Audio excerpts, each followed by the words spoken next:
Hello, everyone. I want to talk about survivors, and I'm going to refer to survivors of domestic abuse.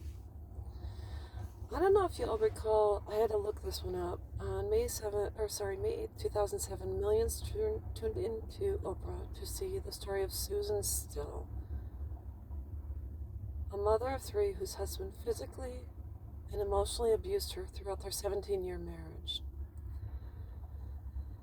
On, on one Sunday afternoon in 2003, her husband forced their 13-year-old son to videotape him as he berated and beat his wife for 51 minutes. Susan says her oldest son operated the camera while her 8-year-old son sat in the room watching the abuse unfold. It had to have been one of the most horrifying videos I had ever seen, and I understood. And I understood because I too am a survivor of domestic violence.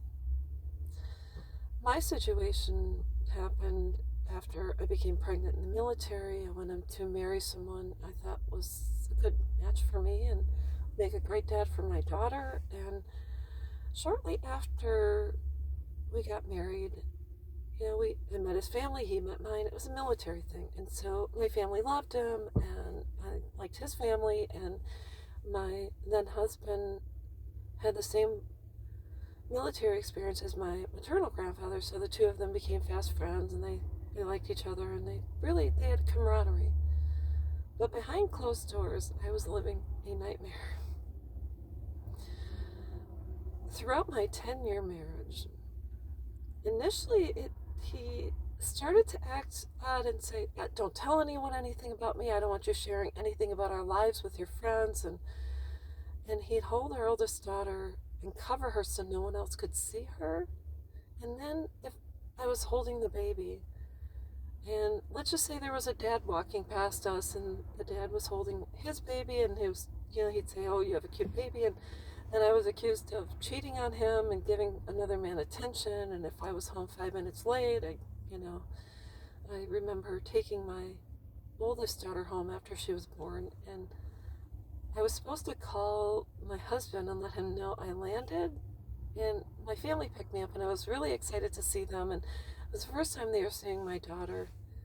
And when I finally did call my then husband later, he insisted I come back home. And so my dad had to take me to the airport and had to get me a different flight home sooner than I had anticipated. So that was the beginning of my nightmare. And throughout my 10-year marriage, because my family liked him and such, I didn't talk about it. I suffered in silence. I was with someone who scared the ever living out of me. It was like walking in a war-torn country through a field of landmines. You never knew when they were going to explode, or I should say, when he was going to explode. My family actually liked my husband.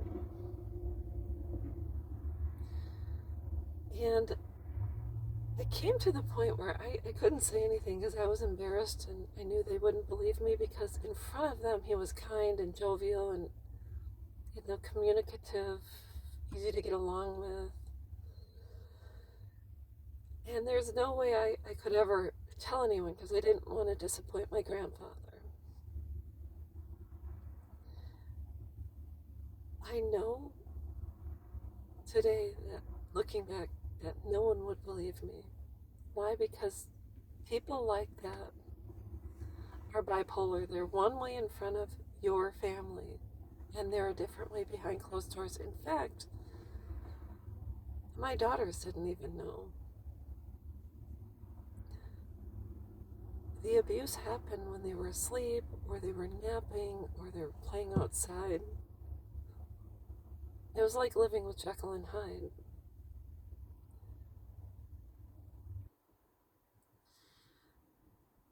My ex was smart enough to ensure that nobody else witnessed his behavior.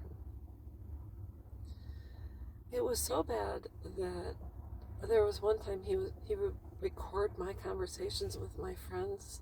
We had one of those recorders in the house attached to the phone. And he was so angry that I had told my friends things that he smashed the phone and punched the wall. And I don't know if he broke his hand or not, because it was probably one of the scariest things. When you choose to stay with someone like this, and you have children with them, what they do is when you're gone, if you share custody because you've covered for them for so long and the judge awards that, they will go on to target your children to get back at you. Why? Because when they look at your children, they still see you. And if you were the target of their anger and hate, they will use your children. They will target them. And they will cause dissension in your relationship. So when I talk about these stories, it's tough. But I finally, what saved me, believe it or not, was the internet. Years ago, this was in 2008, 2009, when people were getting these desktop computers, and then you purchase internet. It was a dial-up, and you only got about 8 hours, so many hours a month. So we got it. Our girls were in school, elementary school. He went to work, and so I was home during the day, and I volunteered at school, and then I work at night. But during the day, I finally got into, I think it was MSN gaming. So I would go and play spades, and I started to chat with people on the internet, because you could chat with people you were playing games with. And I started to tell people, strangers, what I was going through, and they said, you have to tell someone, you have to report it, you don't have to live like that. So through the power of the internet, I was able to get up the courage to file for divorce and ask him to leave. That's what happened, thank God. So anyways, I wanted to share my story because you're not alone, or I should say, you are not alone. You don't know it because you are suffering in silence, but please don't suffer anymore.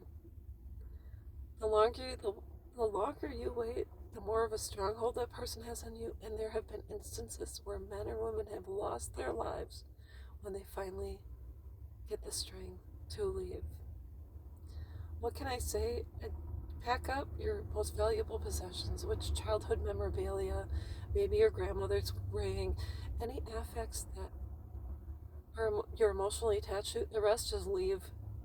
Don't worry about the furniture. Don't worry about the dishes and the dishcloths and the bedding. You take what you have and you leave. You tell your family. You let them know you're coming home. You take your children and you leave. Now, it's going to be tough because that person's going to fight and they may get custody. But you have to tell. You have to tell so eventually the courts can see what's going on and they can act on your behalf. So trust me. I know it's not easy because I was there. But I don't want you to be there. So anyways, that's all there is, and I will be back.